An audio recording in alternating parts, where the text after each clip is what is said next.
Where did you get your work ethic? I think if you're going to be a sports person, you just need to have one. The ones that don't have a good work ethic, they won't last that long. Jason Cadee has played over 400 games in the NBL, won gold for the Boomers, and now working closely with the popular underwear brand Step One. What would have been probably a second felt like 10 seconds. Like that moment of me sitting in the car, looking, seeing a semi-trailer come towards me, and feeling like he was trying to turn left away from me, but the barricade was there. I remember the sounds, I remember the smell, but basically what had happened is... Jason Cadee, welcome to the house story. How are you?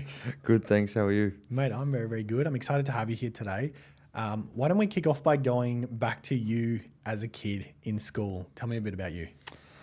So grew up kind of in the Bankstown area, Condell Park. So that was where I went to primary school, Georges Hall Public School.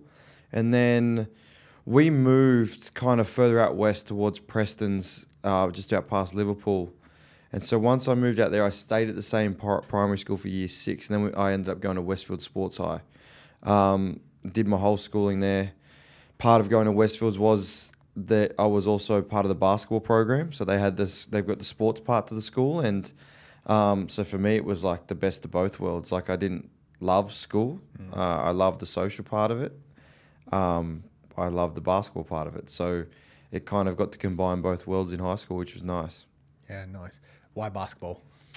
Family. I did a bit of everything when I was younger. Like I was one of those kids that could go and do a little athletics and do really well at it.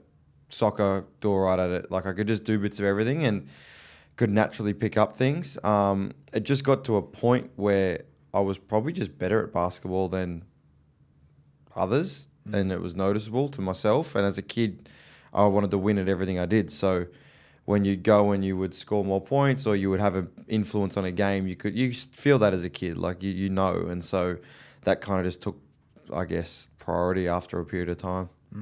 So then you started, eventually you wrapped up at school or you started playing professionally? So off the back of that, so my mum and dad were both involved in basketball. So my dad, both of them played for Australia. And my dad was a CEO of a team called the West Sydney Razorbacks, which was in the NBL at the time.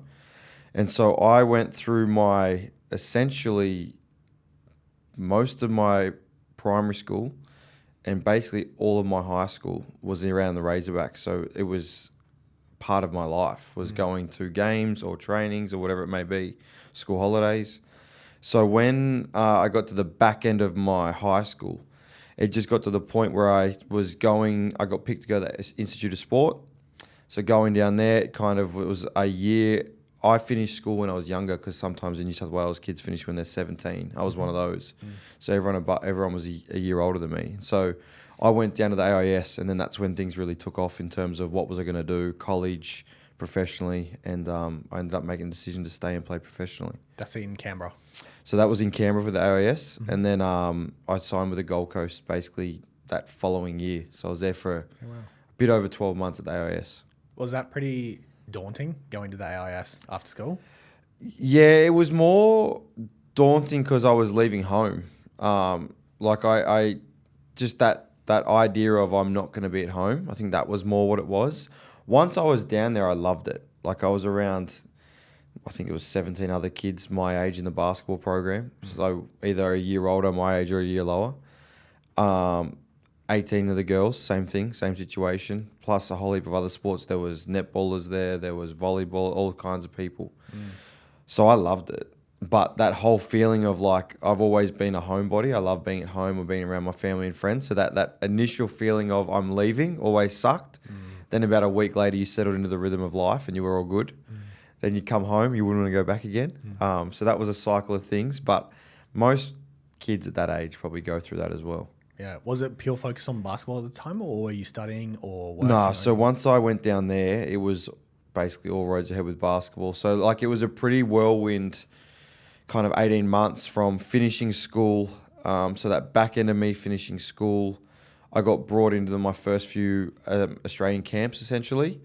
And then that, like before I'd really done a proper camp, I got taken to the AIS. So a lot of the guys that were in the Boomers, the Emus team, the under-19s, they were down at the AIS already. They'd been down there for a year, maybe 2 years, because they bring you in cycles. And so I was like the late edition. So I went from not really being a part of it to joining the AIS, Oz camps, making the team, all in the space of like 4 months. And so that just whirlwind just led to so many different things happening. And so once I got down there, it was really like, it wasn't, you're not getting paid. Like obviously there's a scholarship, so they pay for all your food and stuff if you eat at the dining hall. But it was probably my first taste of like, you're basically a professional athlete. Like we're training every day, we're lifting, we're doing recovery.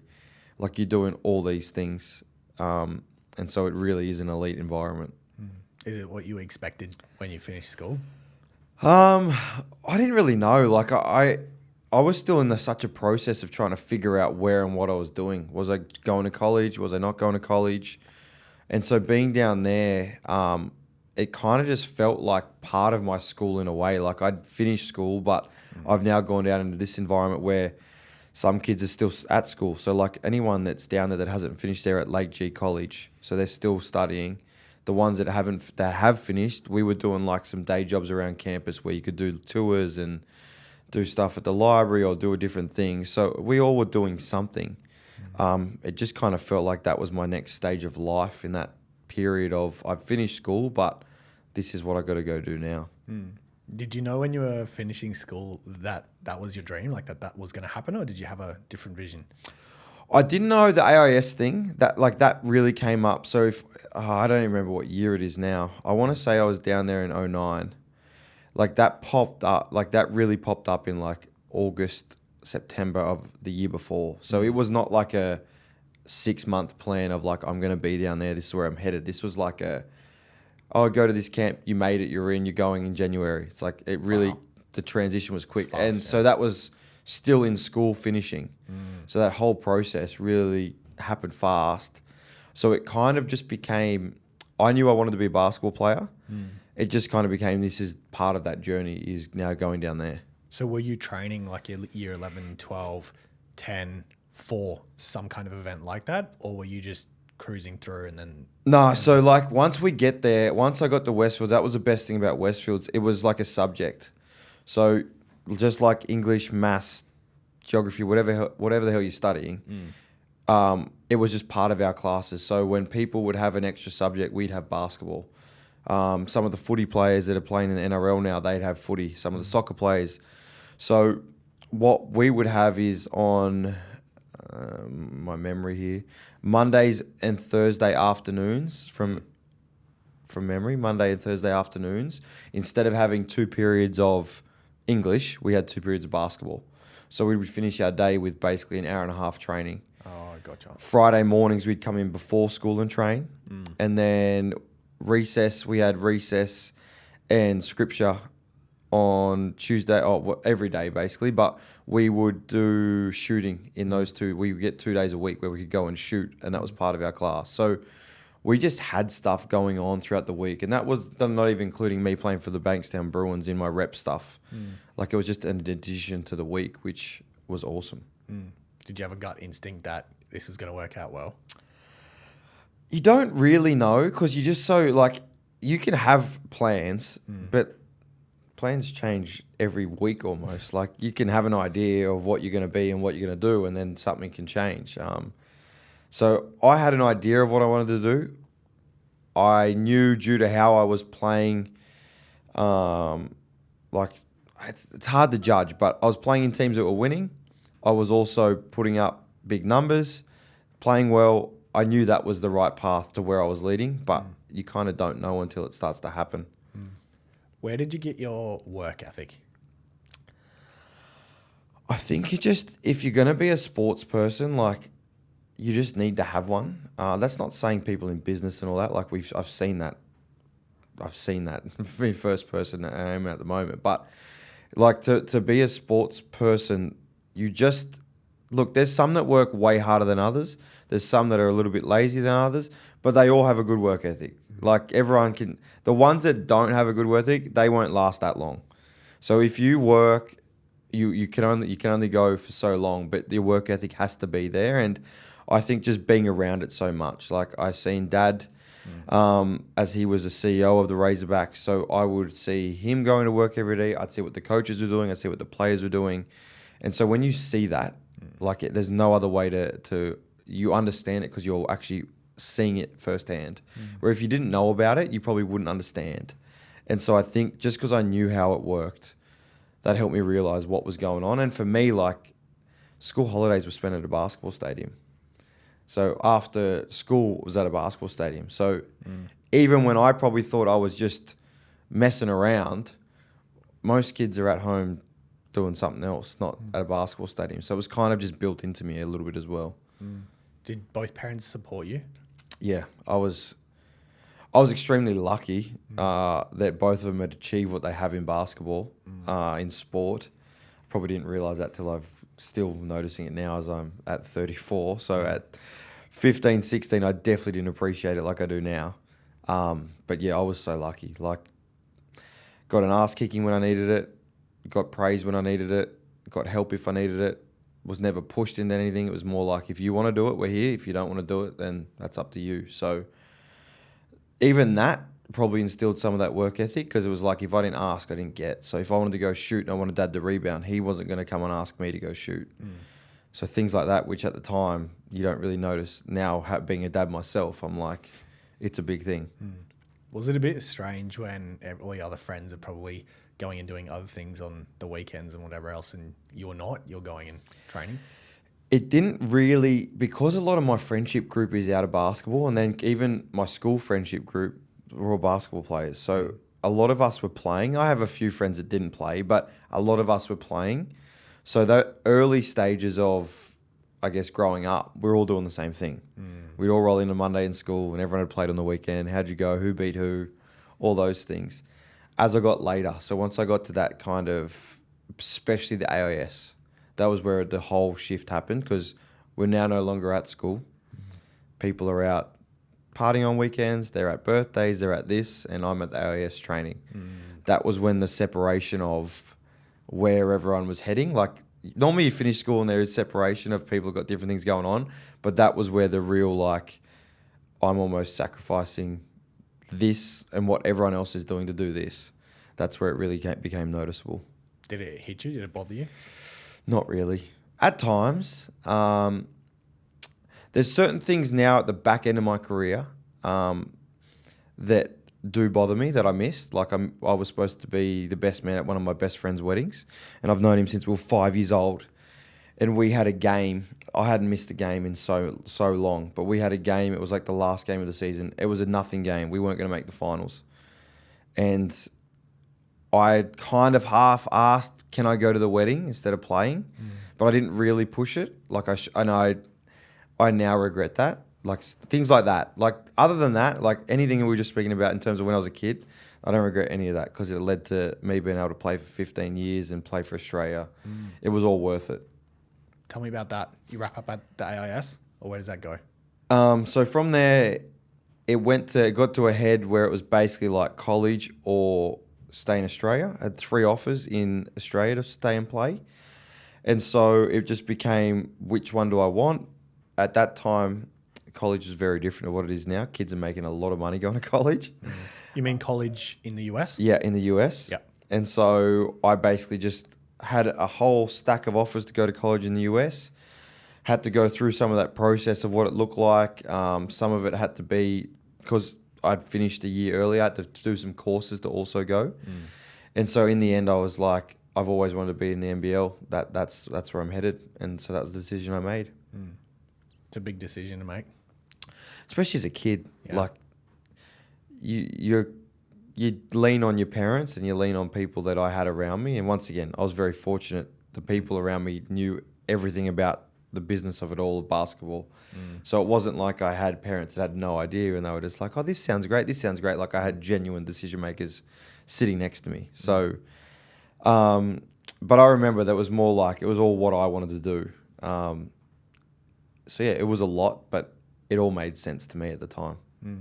For other kids or young adults that might be watching this, Jason, and listening to you, what's advice that you'd have for them?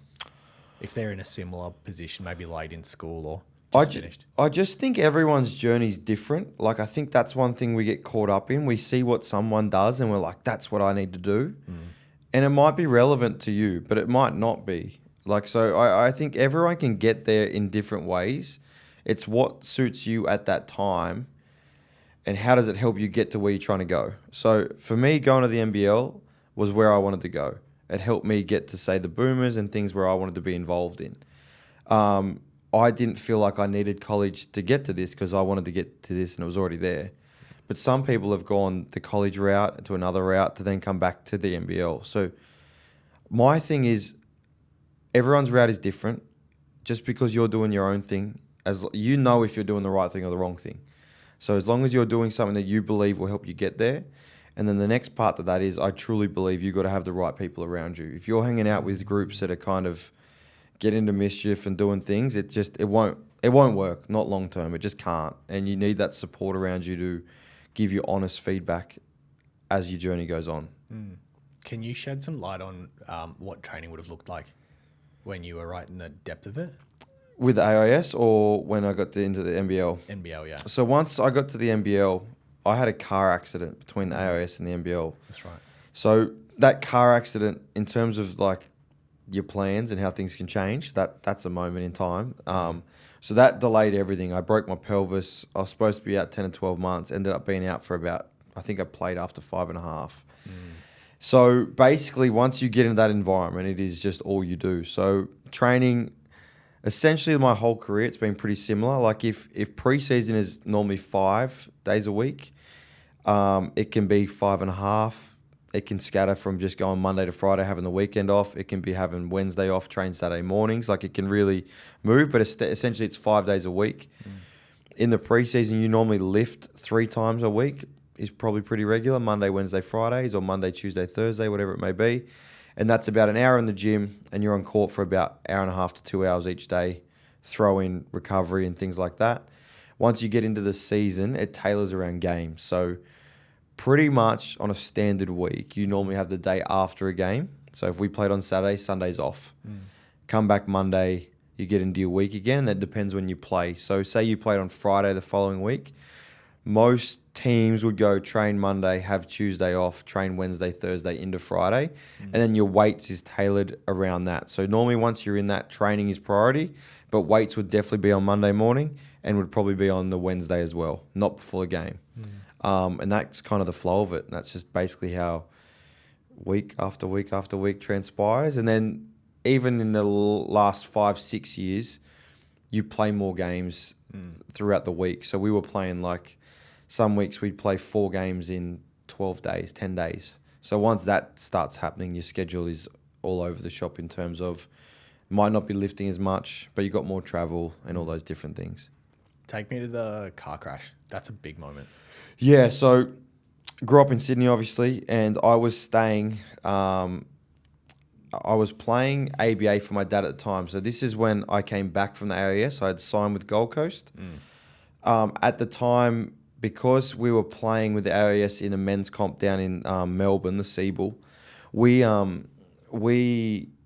didn't play as many games because of all the Australian commitments for the kids. So because I had signed, my dad was coaching the Bankstown Bruins in the men's comp here. So I said, I'm going to go back play ABA for Dad. So I left in April to come back play for Dad. It was going to be the perfect little launch pad into me going into preseason. And I had Boomers camps in that time. So I come home, and then that day that I come home, go through basically playing for him for a couple of months. And it was about, I think, the start of July from memory.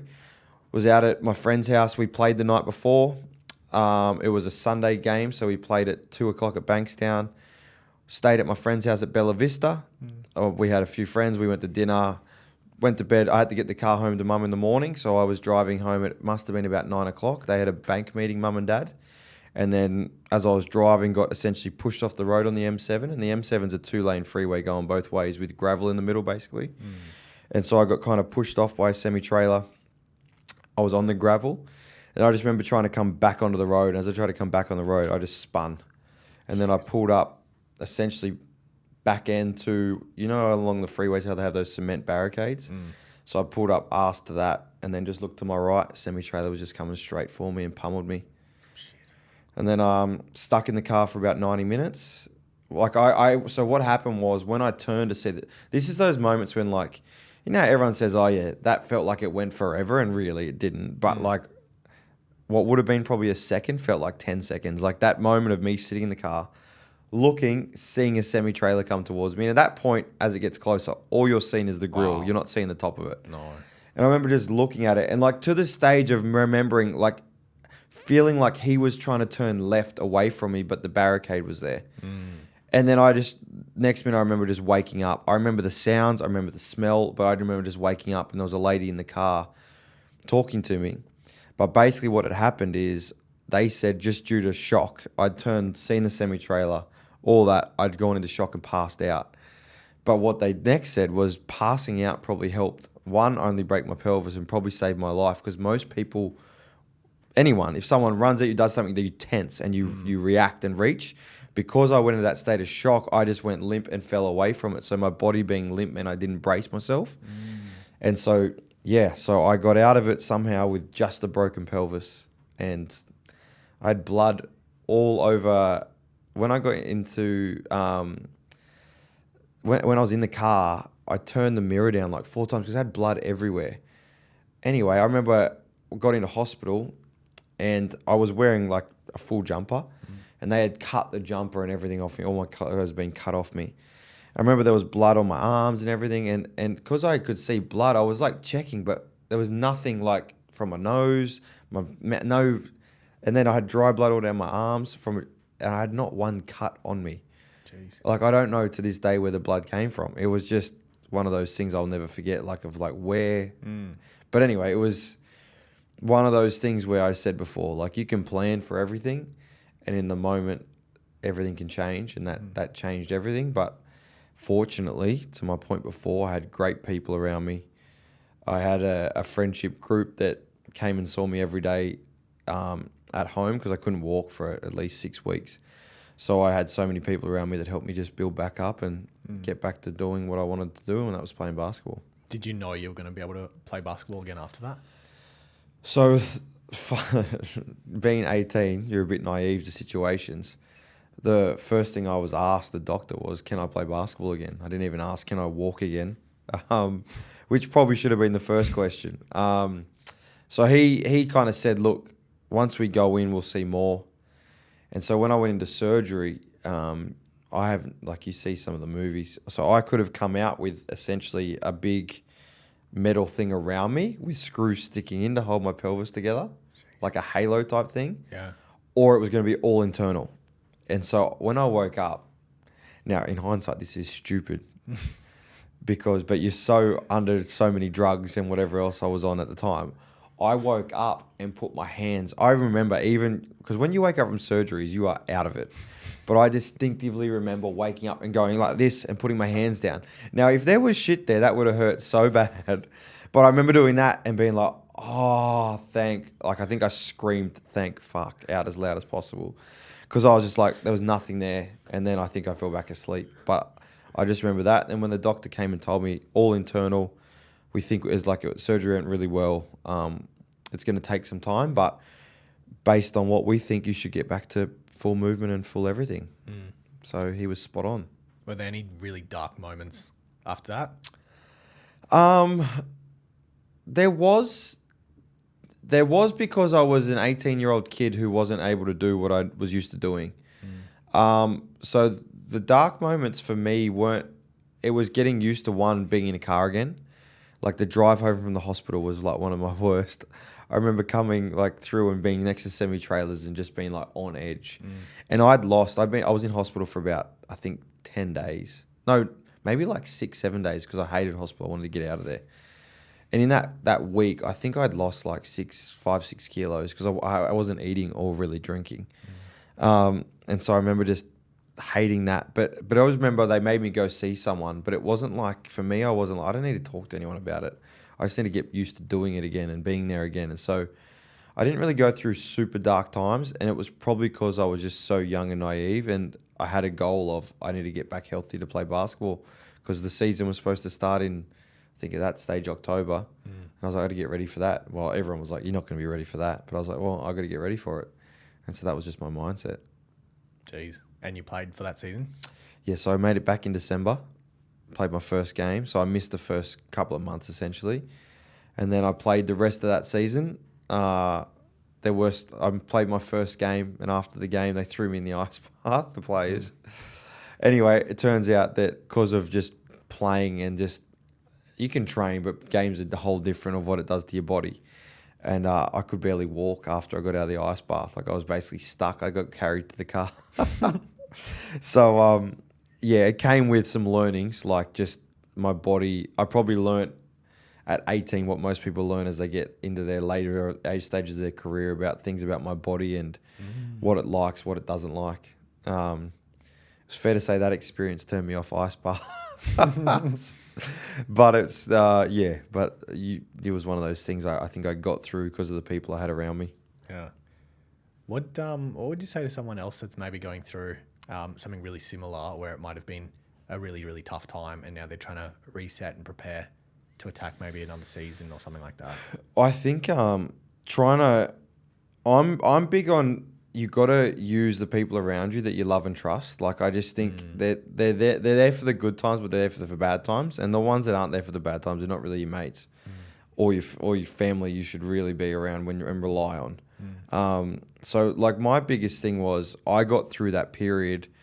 Yes, I had the inner drive to get back healthy and do all those things, but I lent on everyone around me. Like, do I get through those times as well as I do if all my friends don't visit me all the time and come around and sit around for 3 hours, just even if we weren't doing anything? Like, we weren't even playing PlayStation or anything. We just sit there and watch TV and talk. Like, I probably don't get through that period without them doing that. I probably don't get through that without everything my mum and dad did for me. And so not everyone is in the same situation I was when I went through that, but I truly do believe that having people you can speak to about it and people you can rely on, it makes a massive difference. And it did for me, and it's something that I'll always remember. And from then on, like, I just realised who my friends were and who I could rely on them. And that was for good, bad, fun times, shit times, whatever it may be. And I think it played a big part. What was your first big break moment? Like, was there a moment where you sat there and you're like, I did it? Probably when I made that junior Australian team. So that year, so when I told you about going into the AIS in January, we went to a tournament in April. So the Worlds was in July, August. We went July, I think. We went to a tournament in April in France, where we played. It was like a pre-Worlds tournament. And I'd never been in that setting. I'd only been to camps. I'd never played any international games. I'd already had some big games for New South Wales and things like that. So they were moments for sure when I was like, okay, like this is, like I'm having 30s and 40s with New South Wales. That's pretty good. And we're winning games and whatever. And when I made that team to go to France and we played in that tournament, I was like, oh, okay, like, this is real now. Like, I'm playing for Australia overseas against other like kids from around the world. That was definitely one of those moments of like, this is real. And then off the back of that tournament, I still remember it. We were in France. We were about halfway through the tournament. Marty Clark, who was our AIS coach, who was also the Emus coach, the 19s, and he was the Boomers assistant. He brought me and about 3 others into a room and said, you've been picked for the Boomers camp when we get back. And part of me was like, every other boys were like, we're going to be so jet lagged. But none of us cared because we're like, cool, we're going into this Boomers camp with the senior team. And I think we ended up only doing like 2 days of it because everyone was wrecked. But just that period of that 2 weeks we were away, it just led to so much that was to come. Jeez. What do most people misunderstand about being a pro athlete? Oh, that it's easy. I think a lot of people sit there and think, oh, you could do this better or you could do that better, or they all have an opinion. So one thing about sport, like not a lot of people in business really, they don't see it's not like every Saturday night. Now listen, there's different ways of it being exposed, but you very rarely sit in a room with thousands and thousands of people watching you play.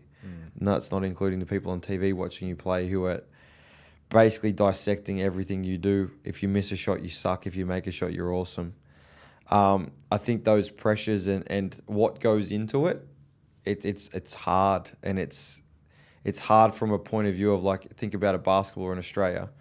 There's 10 teams, 11 spots per team, 3 imports. So there's 80 jobs each year for an Australian basketball player in Australia, which is one of the best leagues in the world. And if you don't get a job there, you've got to go play somewhere overseas and hope you find a place that's good and not in some shit country where you might not get paid. And that's a real thing. Like, I went and played in Greece and I loved it. It was one of the best experiences. But sometimes some of those countries, the money's a bit late. Not everything goes to plan. Where in Australia, you get paid. If you get paid on the 15th, you get paid on the 15th. You live in Australia. So there's so much positive to being here. But it's hard, and it's a dog-eat-dog world in sport. And you got to put up with the pressures of, especially this day and age, like, someone can, like, the messages you can get on social media from a 10-year-old to a 50, 60-year-old, like, it's just so accessible to people, right? So it just adds a whole nother layer to it all. How do you cope with it?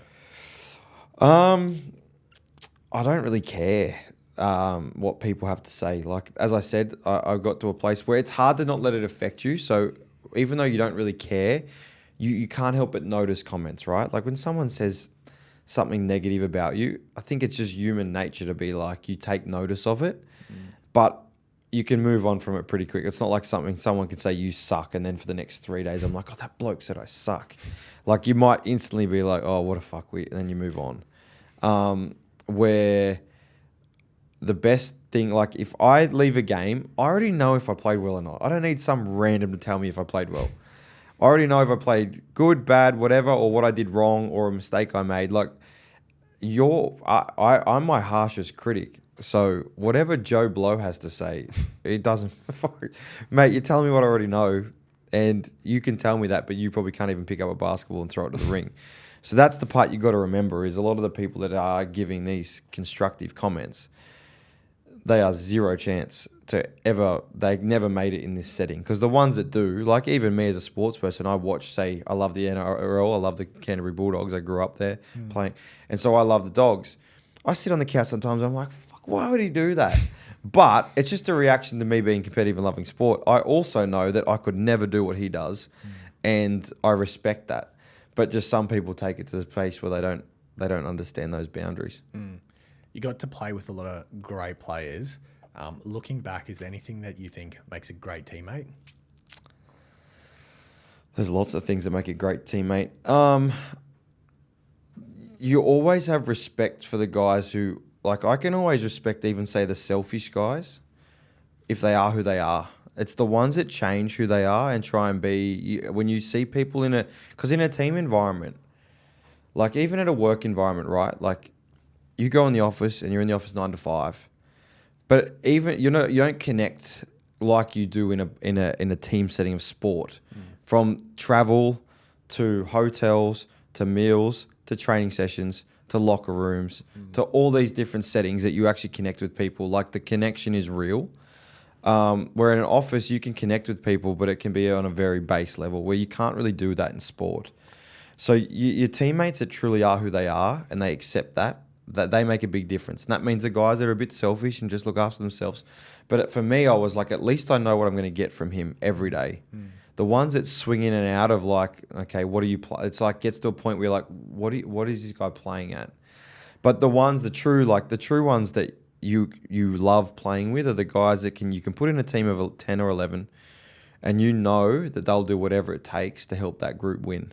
Whether it's sitting on the bench, whether it's training as hard as all hell every day, but they might not play, and they're not going to walk away and bitch about it. Like, the ones that just truly devote themselves to, I'll do whatever it takes, whether it's me playing 40, whether it's me playing 10, whether it's me waving towels, I'm here for it.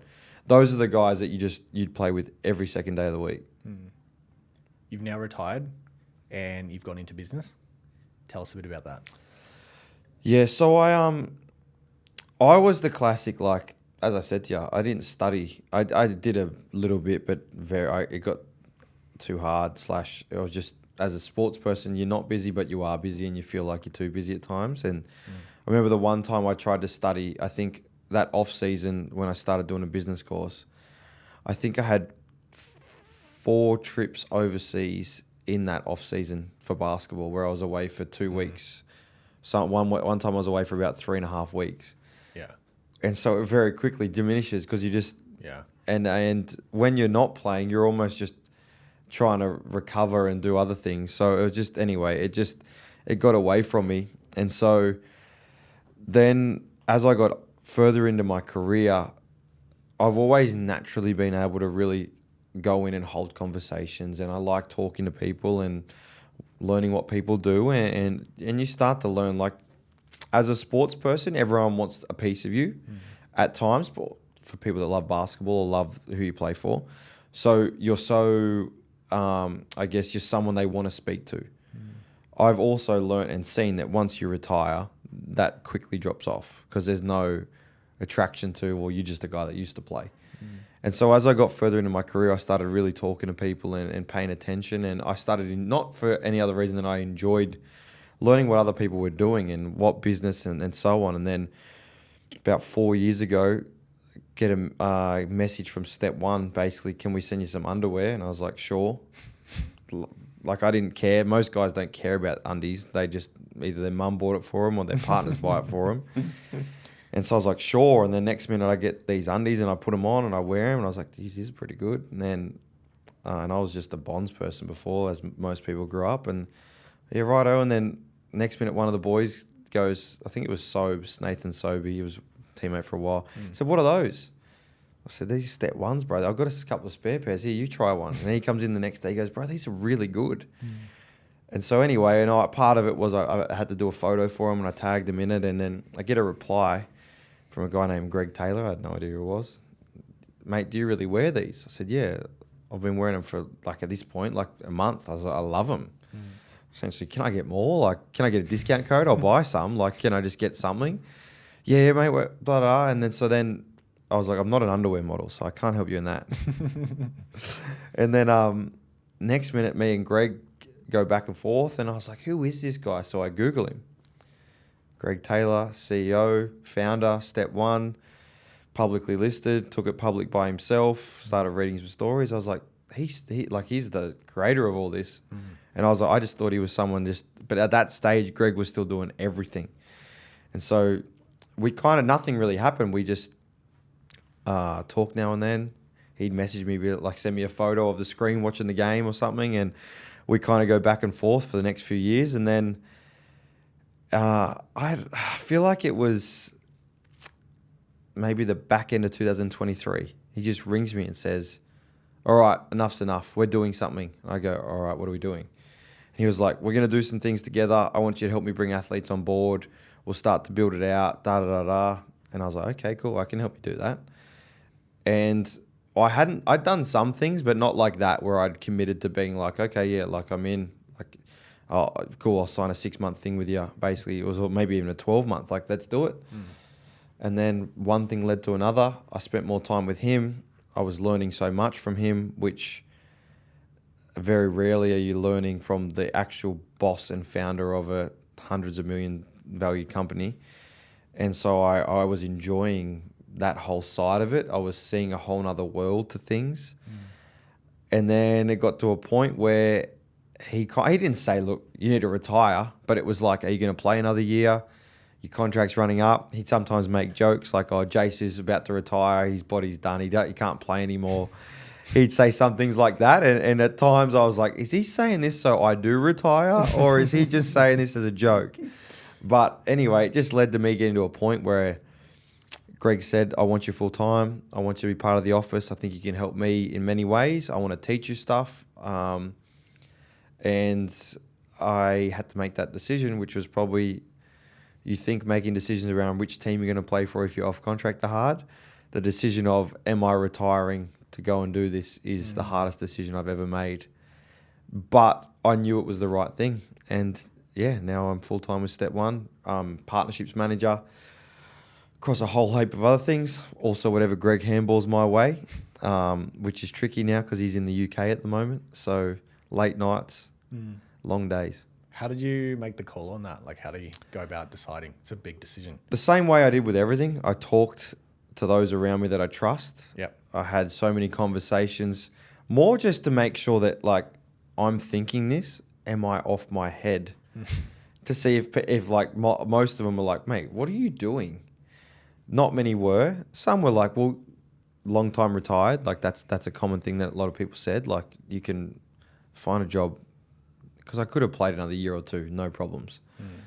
And so that was a comment used, which made me go, oh, okay, I understand that. But it also got to the point where I think I was a bit frustrated with basketball. Like what I was dealing with year in and year out was just not me tying my shoes up, worried about getting better as a basketball player. It was everything around it. And so I just found myself that all of a sudden this guy from an underwear company has come and almost made me feel more valued in that space than I was feeling in a world I've lived in my whole life. And so I just kind of got to a point where I was like, maybe it is worth me exploring this. And essentially, if I play another year, would I be more disappointed in playing another year and that job not being there anymore, or retiring now and then wishing I could, and then saying, oh, I could have played another year or two? And I basically said, I already know what this world looks like. I've done it. I've done it for 15 years. I want to see what this other world looks like. What's been the biggest learning curve now? Probably for me, as an athlete, every day you get instant feedback. Like as I said, like if I go on Monday and train and I train like shit and I don't shoot the ball well and I have instant feedback to how my day went. If I roll in on Tuesday and I train really well, I had a really good day. In business, you don't get that instant feedback. Some of it is long and some of it takes a while. Like there's some things we've been working on that have taken like some of them 2, 3, 4 months, some of them a year in the works to get them up and going, and they're still not up and going. So it's like I'm trying to find other ways to make sure I feel like I'm ticking stuff off. Like I think the one thing too as an athlete, you always want to do well. Like you don't want to have bad days. Like you want to eliminate bad days. And I'm sure, look, I'm speaking from an athlete, I'm sure other people have that too, but it's like, what can I do to get better? What can I do to get better? Like, it's almost like you seek appraisal and feedback from those of like your bosses, your coaches, whoever it is, of like, you're doing good, mate. And so it's like me trying to find that in business is a whole different world, and I'm still trying to figure out how and what. But I think that's one big thing I've been trying to get my head around, and it's been an interesting learning. That's so interesting. Yeah, it's very different with business. You don't get the instantaneous. No, at all. You took a wrong step, but 6 months later, you might realize I made a big mistake. And that's the thing, and too, and I'm not scared of making mistakes, because I do believe that's part of everyone's journey. Now, listen, you don't want to make the big mistakes, but I think for me, it's like I already knew that I'm gonna make some mistakes, and I half feel like, look, Greg probably knew that too. Like he's known me long enough now that he didn't offer me a job because he's like, this bloke's he's gonna be terrible. He offered me because he's like, I think we can get through whatever I need to teach him to get him to a place where I need him for whatever he envisions my role in the future. And so the mistakes part is a scary thing, because in sport you can correct them on the go, where in business, as you said, you might not pick up on it till 4 weeks later where you're like, oh shit, why have I done that? But so I'm trying to navigate that and the learnings of the good and the bad of that. Jason, if this was your last podcast, what would you want someone to take from it? I think the same thing. Like everyone's, like I said it at the start, everyone's journey is so different. There is people that want to play sport, never played sport, go into business, do really well in business. There's people that go through sport, they come out of sport, they struggle because they can't find anything that gives them the same feeling as sport. Like there's so many different journeys that lead to different things. Part of what I think I've done is I took it into my own hands a little bit. And I think that gives me, like, I don't sit here now, 4 months retired. Now, maybe when the season starts, I have a little bit of a like weird feeling, but I don't sit here going like, did I make the right decision? I'm like, no, I made that decision. Like I made it. It wasn't a decision that got made for me. I think that goes a long way. Like I think a lot of people leave sport with they basically get the tap on the shoulder like it's time and there's no contract coming. And so now they leave as an athlete, you're like, I've failed. And someone else, she put up a thing, she recently retired. She said, when I retiring made me feel like I was quitting. And as an athlete, like that's a lot. You don't quit. Like if you're tired, you keep running. If you're going to throw up, you keep running. If there's a minute to go in the game and you're so gassed, you better find a minute to get it out. So that element of that, like that's why I think as well, me coming to terms with making that decision, me having that support around me to be able to ask and get honest feedback, not bullshit feedback, it allowed me to take things into my own hands a little bit. And I think for athletes, that goes a long way. And I think even in business, it goes a long way. Once you make decisions, you're the one that made the decision rather than a decision being made for you. And I think as a person, especially if you're someone that wants to be held accountable and really likes to take hold of your own stuff, I think that carries a lot of weight, being the one that actually makes the decisions at the right time, good or bad. Jason, thank you so much for coming on. Thanks for having me. Appreciate it.